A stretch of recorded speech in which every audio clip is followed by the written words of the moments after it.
Hi. Welcome to Book Pop. I'm Molly Fish. And I'm Jamie Anderson. And it's just us here alone again. Together. Finally. In the bookstore. Our happy place. Things are cozy and we just get to talk. And there's so much to talk about because we have not been podcasting for a long time, it feels like. I know. We're already in March. Can you believe? No, the months are just flying by and I feel like I'm doing nothing, but I'm doing so much.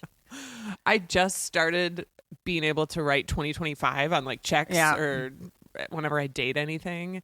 And I'm like, oh no, this is the third month. Yep. I was doing really good with the 2025 until like 2 days ago. I, for some reason, reverted. Yep. I was like, okay.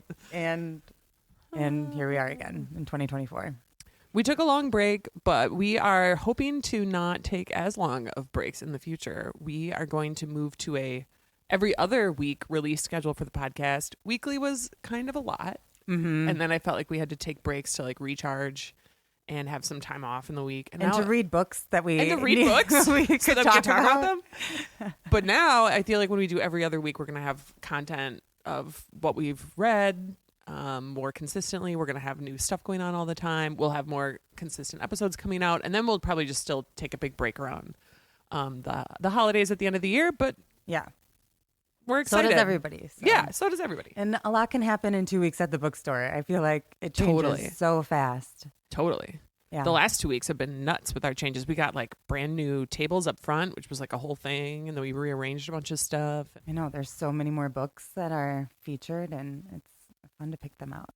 And I went to the National Booksellers Conference called Winter Institute, hosted by the American Booksellers Association. And I have so many ideas. She rubbed elbows with some big names in literature and in the bookselling community. You guys, I had a great time. I got to hang out with like big shot New York booksellers and bookstore owners. I got to meet some of our Midwest compatriots, like the folks from Dog-Eared Books, who also have a podcast. So shout out to Bubbles and Books, their podcast by Dog-Eared Books in Ames, Iowa. And yeah, I had a great time. So things are going to be changing even more because I got a lot of ideas percolating and we're going to see what we can get done. Anything you want to talk about? Anything you are excited about? Anything you want to expand? I'm really excited about, a lot of it is like back end stuff that, like we've already done some of tagging certain things so we can track things better. And that's not super exciting for listeners, easy ways probably. to do reports. No, this is exciting for me. I know. It is very exciting. I got a lot of great ideas from the book manager folks. We got to hang out with them all week. I think one of my biggest takeaways is working a little more closely with publishers and therefore getting more access to authors and signed copies and maybe getting people here when they're on tour. And the fact that all the publishers are there for you to talk to, you start getting like instant access. So I'm really excited about that and potentially developing more event programming around that. But also just, I think we already had our finger on the pulse of like what's hot and new. And that's one of our things that we always want to do here is keep track of like new and bestseller popular stuff. Mm-hmm. And I think I can push even further into that by working closely with the authors and publishers. So yeah, it's and getting into some more exclusive sidelines too. Like I'm kind of excited about that. That was one of my big takeaways too that I shared with you right away, which is lots of ideas for gifts that people sell. Mm-hmm. A lot of like reporting on trends of just like retail trends in general that we could dig into and see what people might want to buy at our store. Yeah. So yeah, look out for new things coming at you from Lake City Books. Yes. Speaking of exclusive signed copies, we have quite a few of Nicholas Butler's The 40-Year Kiss. Let's get into it because that interview that we released last episode was amazing. Mm-hmm. I feel like that is the kind, and I've already been working with Source Books, who's his publisher for A 40-Year Kiss, on potentially booking other authors. And I feel like that's a great example and segue of like the kind of relationships and access that we can develop when we work with publishers. A 40-Year Kiss, he also spoke at the Wisconsin Book Festival, and that was a great presentation as well. If you haven't listened to our podcast episode, you should go back and listen to it. But more importantly, this is our spring read. We both read this and loved it, and we want you to read it and love it. And we're going to offer 10% off at Lake City Books in-store and online for A 40-Year Kiss now through the end of April.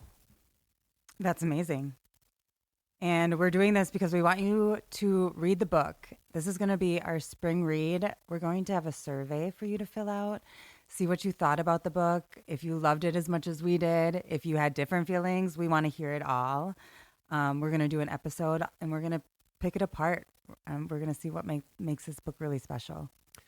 It'll be one of our virtual book club episodes where we talk about your feedback and our own feedback of having read the book. And so that survey you'll have also until the end of April to submit, and then we will gather all of that in, and then sometime in May we'll have an episode out where we discuss your thoughts and ours and just really dig into A 40-Year Kiss even more. Yes, but please fill out that survey because we want that data. We like the numbers. So if you've read the book, that survey is already up on our website. You can go there, and Jamie's laughing at me because it's obviously not. But by the time you're listening to this, it will be up on the website. I can't keep my chill. It's like, you're lying. You're lying. You have to put yourself in the mind of the listener. And when the day this comes out, I will have already done it. Yes. And I'm even writing in my calendar right now. Make a little note about survey. But yeah, we can't wait to hear what you think. April, in case you are new to the world of Lake City Books, it is going to be our 2-year anniversary. It is Indie Bookstore Day, which is a huge Madison area-wide celebration. There's so many bookstores here, and we all collaborate, and it's a really fabulous whole weekend. There are really great book festival events all spring that we're going to be a part of. And big shout out to Lunch for Libraries. I'm pretty sure this is already announced, and we'll just cut this later if it's not. But Abraham Verghese is going to be in Madison at the Lunch for Libraries talking about the Covenant of Water. And it's a huge deal. This is a massive event that has like almost 1,000 people. You get to go have lunch and listen to an exclusive talk with Abraham Verghese and get a copy of the book for free as part of your ticket. It's one of the biggest fundraisers for the Madison Public Library Foundation all year round. And it's a really fabulous event. So we're really excited. We're going to be there. We are providing the book this year. And we are going to get to say hi to Abraham Verghese. We're going to get to... Wild. I know. Be there and be amongst almost 1,000 people all celebrating libraries. So, yeah, we'll cut this if it's not ready, but that also is an event in April that you should know about now so that you can go get a ticket because it does sell out. The other event I'll shout out is the Wisconsin Book Festival event in March. Later this month on, it's actually just a couple days away by the time you're hearing this, March 18th. It is a book launch at the Arts and Lit Lab, which is right near the Sylvie off of East Wash, for Funny Because It's True, which is a story of nonfiction about the creation of The Onion, the satirical newspaper, by Christine Wenck, who is a historian and was also one of like she was there when it was when it was being founded in Madison by a bunch of like dropout UW-Madison students and journalists. So it's a history and compendium of like how The Onion got started and its effect on news satire to this very day. So I'm really excited about that event. Free, open to the public, March 18th at the Arts and Lit Lab. Yeah, and we'll be there selling books as well. So you want to talk about what you've been reading or how you've been reading? I guess. You should go first. Well, I'm just going to make you look bad. I mean, what else is new? No.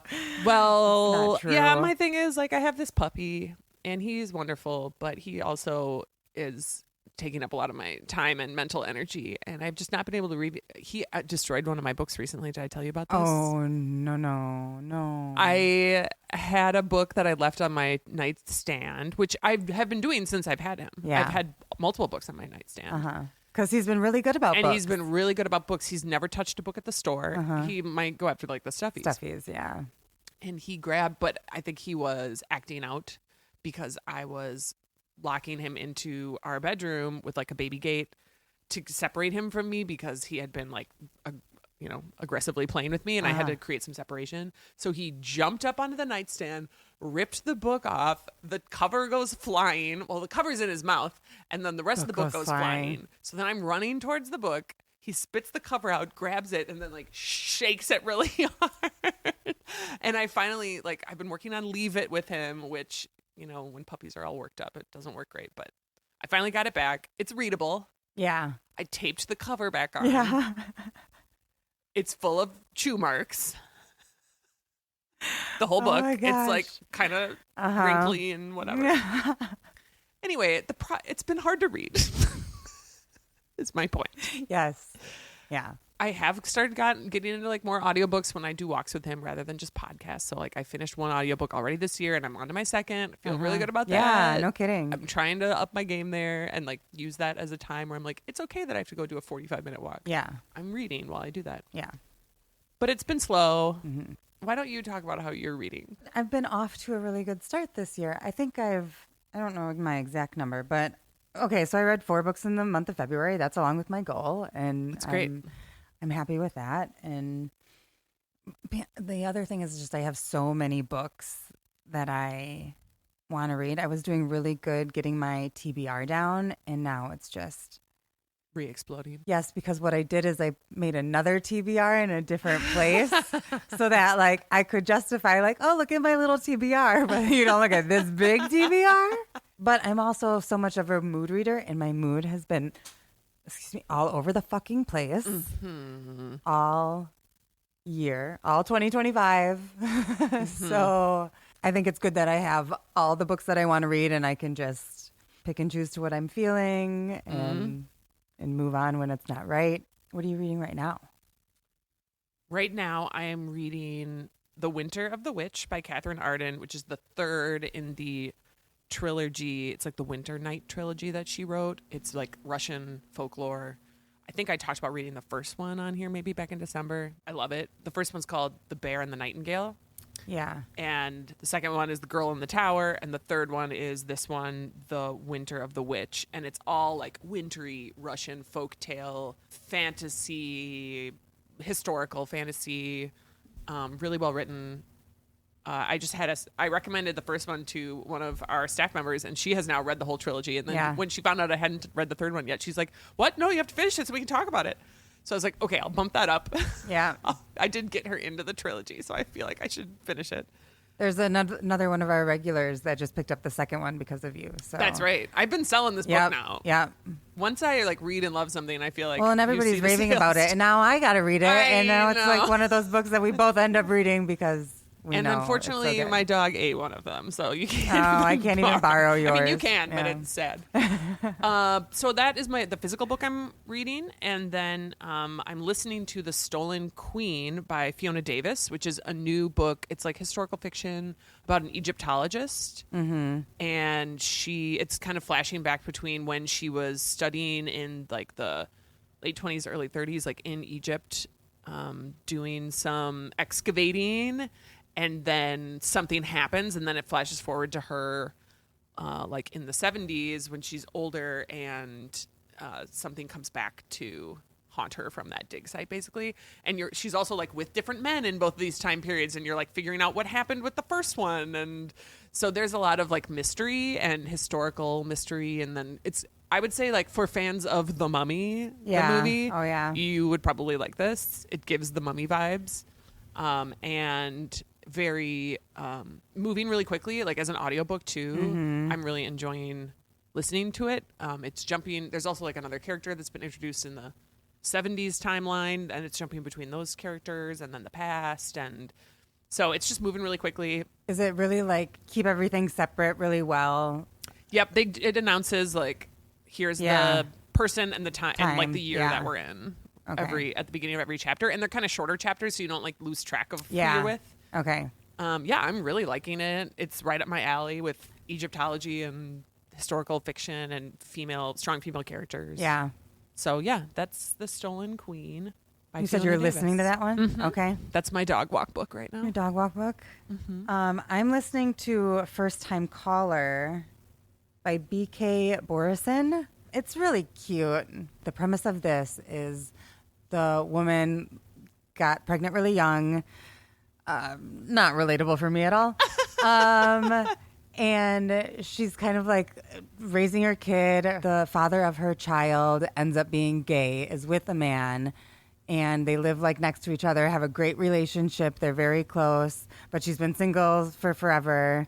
And her daughter calls into like a late night love radio show.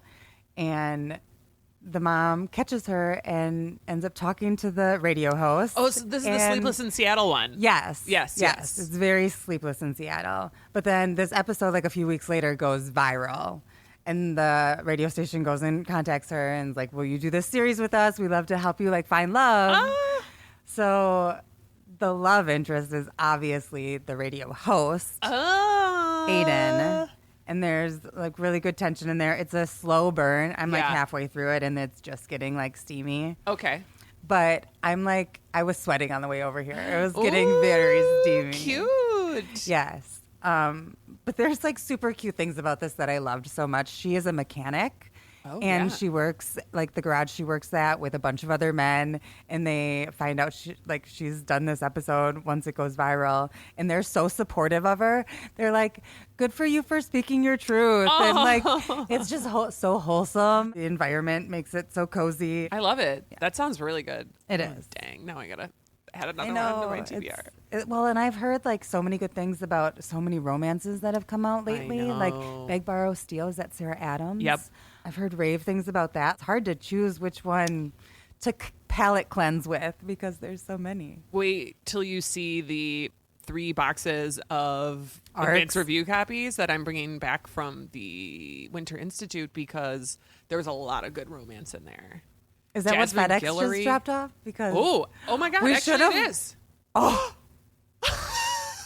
I was like, these boxes look janky, and then I'm like, oh, that I know why, because I fought tooth and nail for those boxes from a mountain in the corner. I have to show you pictures of this room, the Arc Room. They call it the Galley Room, where everyone, as soon as the first day it opened, the whole conference of hundreds and hundreds of people tried to cram into this one room to get them. We're packed like sardines. There's like a mountain of boxes in the corner as tall as a ceiling, and people are fighting for the boxes because then you get arcs and you put them in a box and then you ship put them. 'em. Right, exactly. Then you ship them back. It was bonkers. well, I'm glad you got some. Because, Anyway, yeah, that's why. This and I'm box is also glad that I met the FedEx guy. Yes. Because that's very exciting. Oh my God. Okay, we Okay. could do maybe like a little. We should take like a little video clip Video later clip? Yes. of us opening some. Yes. The whole point was so many great. I have great romance Romance. arcs Yes. in there as well in terms of upcoming books that are coming out later this year. So rip our TBRs. The other one that I'm just started reading is Rejection by Tony Tulamatimate. And I'm sorry if I'm getting that way wrong. It's a tough one. I think this was shortlisted for the Booker Prize. Yeah. It's short stories about these people's love lives and sex lives and like how they are rejected by the people that they want to be with, and it's a downer. It's cringy. It's like that train wreck you can't take your eyes away. So I'll finish it. Yeah. But it is so cringy. If somebody just wants that, like, it has that literary ick. That's a vibe that Yeah, I feel like it's totally a some people vibe. are looking for. Yes, because I love that vibe. There's a mood that I need to be in for that vibe, but it's. Are a they like thing. related short stories of like characters in the same world, or they're just Not so totally far. separate? I think they're all separate, which I mean could be an argument for it to be in short stories. But When my little brain was doing, I'm like, do you feel like it's literary fiction? Like it? I might change my mind when I finish it, but right now I feel like it's good in literary fiction. Okay. Genres are hard. Genres are very hard. There are short stories that are very literary, Mm-hmm. and vice versa. But like, Yeah. I feel like also people want to know when they're looking for short stories, like where to find them. Yes. I'll see how this ends. And I don't know if there's what kind of arc the story is going and where like it ends. I also like that about short stories. Like there's got to be some kind of through line and kind of figuring out what that is. So obviously rejection and Is the through line. Yeah. Yes. But like, does it end on a positive note or is it like, you know, I'll probably read that pretty slow too because they got to be in the right mood for it. And stories are nice because you can kind of set them down and come back. Did you read anything? I know you haven't read much, but anything over the break that is like really standing out to you? Like, I mean, I know that series. Yes, I love the Catherine Arden Winter Night trilogy, but I will say another one that I read that I really loved and is right up my alley, like just like perfectly pitched to me, is Homegrown Magic by Jamie Paxton and Rebecca Podos. So they are both YA fantasy authors.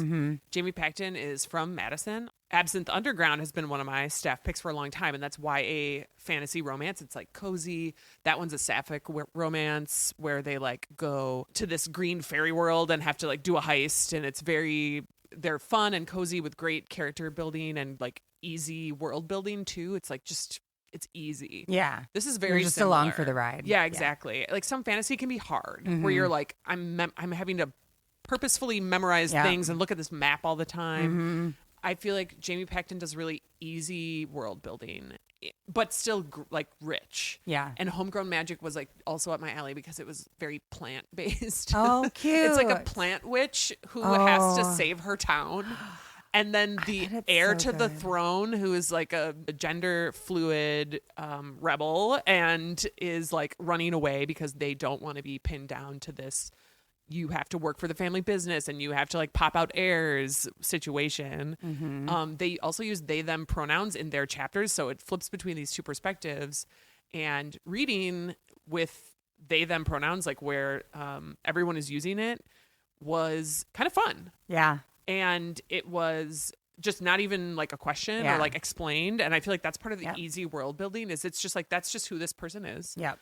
They are gender fluid. They use they them pronouns. There are like sex scenes between these two characters that are also very like steamy but guarded. Well, they like actively talk about like how this character doesn't want to be touched on the chest, and they have chest bindings, and they like teach each other where they do want to be touched.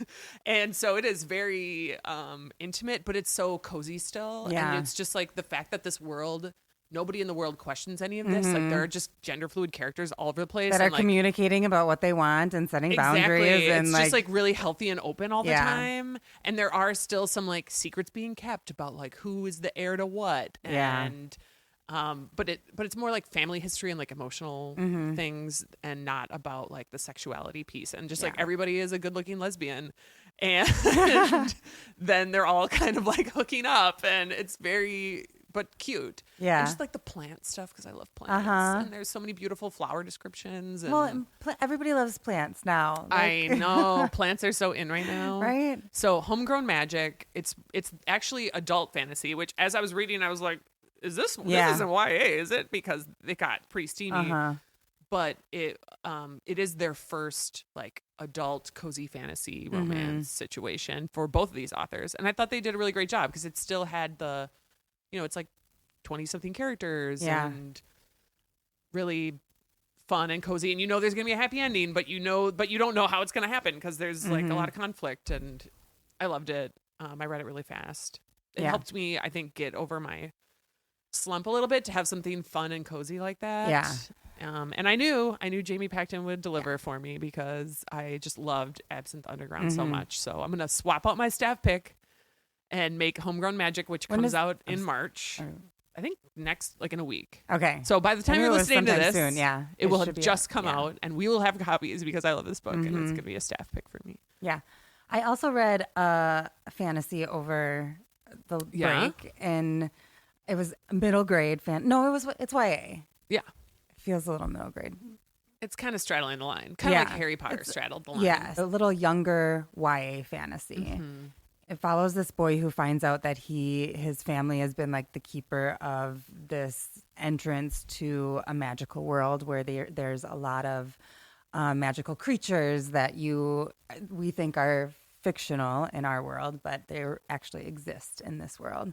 He meets a girl who takes him to this world, and then they have to find where the magic is dying, and because the animals are dying. I wanted to read more. Well, actually, I bought this book for Rowan because Rowan has been in like a little bit of a reading slump, and this has gotten such good reviews, and everybody's talking about how good the story is, and it really was. I kind of expected it to be a little bit more cozy fantasy, but it did get pretty dark and Interesting. and it was really intense at the end. Like the climax was, I feel like I kind of went slow through the first maybe 3/4 of the book, and then I was just like done with it in a second.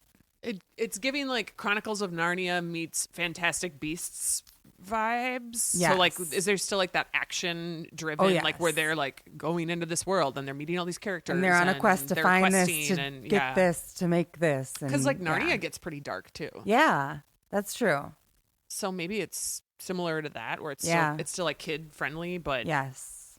But it like, I feel like we talked about this on the episode with Laura Ann Bird. Like it's not shying away from the hard topics, like Yeah. understanding that kids can take more than we think they can, and like they understand the world around them, and it makes them into better humans and able to cope and all these things. So I do like it. I think those not shying away from that in literature in YA fantasy is important. And I thought this was like a really good example of that. But yeah, it was super fun. The imagery was amazing. Some of the descriptions, and there's also illustrations in here. So like that was they're really cute and totally helped tell the story. Like they weren't distracting in any way. Because sometimes illustrations, especially like in a novel, can just, take away from the story. But I really liked it. It was cute. I gave it back to Rowan and I was like, you should read are it. you gonna make him read it? Well, he started, I went in there the other night and it was like sitting on his nightstand. So he said he started it. We'll Cute. see. It'd Yeah. be nice to book club it with him and see what he thought. And have you heard if there's plans for a sequel, or does it like set up a sequel? at Oh the yeah, end? it's like book one. Yeah, in that's the what I series. thought. I don't know how many there's going to be. I guess I probably should have looked into that, but I anticipate it being, it's set up to go on forever. I feel like you may not have said the name of this book yet. Impossible Creatures. Oh my God. It just occurred to me. So this random YA fantasy that I am talking about is called Impossible Creatures, and it's by Catherine Rundell. Because I was trying to think of who the author is. That I was like, oh, I don't think she said Nope, it. I didn't say it. I had it up ready to say. Yeah, so it's Impossible Creatures. It's book number 1. I don't know how many there are going to be. This was billed, and the reason we were all so hype about it, like Jamie said, the reviews have been so good, and people have been saying this is like the next Harry Potter. Yeah. It's like, but way less problematic and a little more diverse and welcoming. And Yes, so definitely I'm- more diverse. And, yeah, I'm very excited to have a new thing in that genre. Like, I think there's so many of us that love that genre and that would love a new world. Trying to think if there's anything else that really stood out. Oh, 3 Days in June, which just came out. Yeah, tell me about this. I've been wanting to talk about this book. I got an ARC back in October when we were at the Heartland Fall Forum, and I read it. And because we had gotten so many people asking for this like later in life love story, and it's kind of along the same lines as A 40-Year Kiss. And I was just really in the mood for like that kind of vibe. So 3 Days in June, it follows Gail. She's an older woman. Her daughter's getting married, and her ex-husband shows up at her house to stay with her while like during the wedding and the reception, and like that whole weekend he's going to stay at her house. And they have a platonic relationship. They seem fine. You kind of find out later why they got divorced, and it ends up being Gail whose, for lack of a better word, fault it is.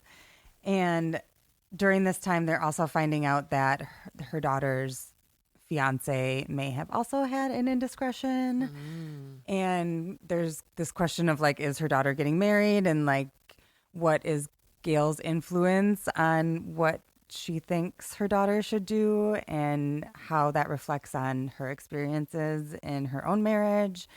And it doesn't shy away from that baggage that we inevitably get, over our years of life and mistakes and, trials and tribulations. It also like still ends on a happy note. And it was such a good book. It was so beautifully written, and I'm happy to hear that it's doing well because it deserves it. Nice. I really like that one, so I wanted to give that a shout out.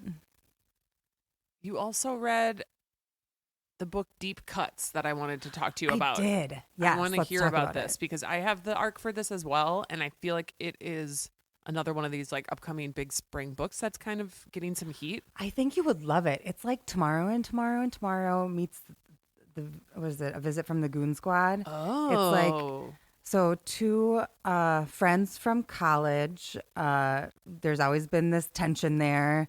They make music together and one of them becomes very successful and one of them doesn't want writing credit. And it's kind of both their growth after college and where their careers go, the animosity or resentment of who got acknowledgement for success that was maybe should have been more shared. But it's also like,